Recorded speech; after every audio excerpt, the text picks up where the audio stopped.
Hey guys, it's yours truly coming back at you all with another one. And after that 5 hour plus stream, I do have for you all that Danger DarkWorld FTK deck profile.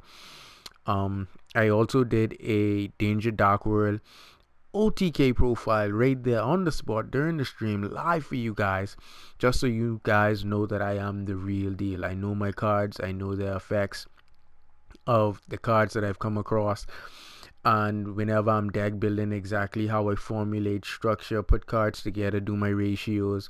I'll probably do another video on that for you guys, so you can understand how I put in my odd card support, revival, and stuff like that.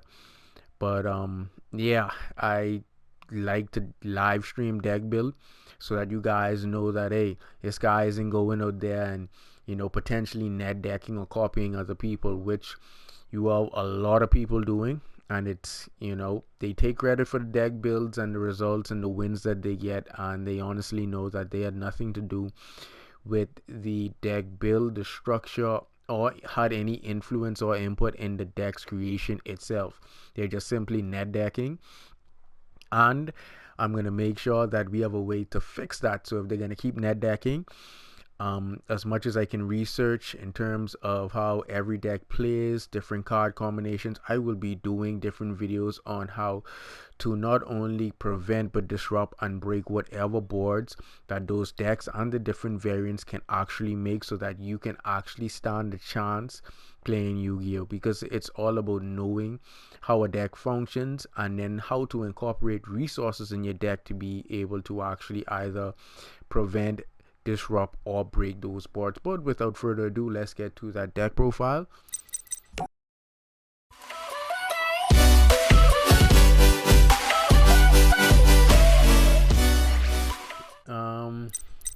There we go.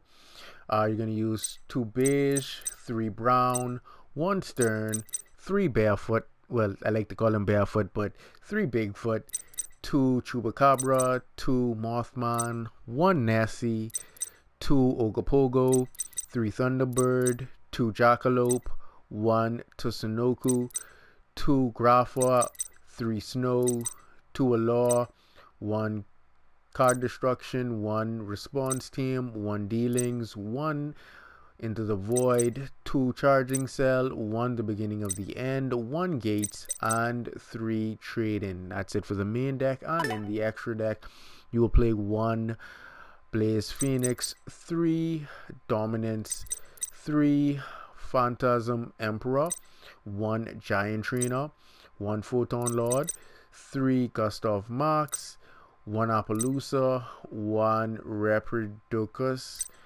and 1 Saryuja. And these cards are just cards that you can alternate depending on your playstyle that you may want in the deck. And I will give you guys 2 tips on 2 of the cards that I use, so you can understand why I use them.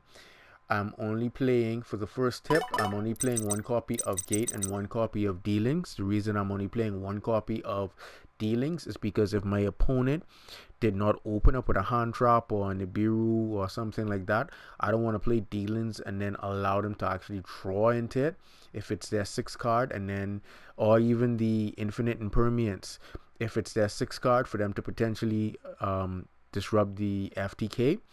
So I only play 1 copy, and then I play 1 copy of Gates, because when you sending your dark monsters to the graveyard, when you use Gates effect, it's gonna banish 1 and then just replace it. So if you only have 6 or less darks in the graveyard, you're basically keeping that number at the same interval, and that's gonna make it hard for you to get off the beginning of the ends effect, because you need 7 or more in the graveyard. So I only play 1 copy of that and 1 copy of Dealings. And then the next tip is actually for the Photon Lord. The reason why he is in here instead of the Ancient Gear, how is it, Zer? However you pronounce that, because normally you would use this Ancient Gear to cover the upstarts effect when your opponent gained 1,000, just to take it right back. But because Nibiru is actually a thing, you want to make Photon Lord within the first 5 summonings. So that is why you have a lot of level 8 fodder inside there. You want to get 2 8s out, and you want to make Photon Lord by your 5th summon so that you can negate Nibiru's effect. And then if need be that you want to remove the Photon Lord, make sure that you are actually linking into Appaloosa. Or if you're not linking, if you are linking into Appaloosa and you have him on board, you can keep him on board. And if you can make Appaloosa and just have that double protection. But you want to make sure that by your 5th summon, right on your 5th summon, that you are actually summoning out the Photon Lord so that you can actually stop the Nibiru. And the only other threat that can potentially stop this deck, like I said before, was the Infinite Impermanence and Roll and Logbird. And you can negate Roll and Logbird's effect, but like I said, if they didn't open with it, you really don't want to force them to draw into it. So you want to watch when you play this card. If you're going to play this card, you can swap out for the Upstart, but you have to make sure that you actually make the Coach King Giant Trainer.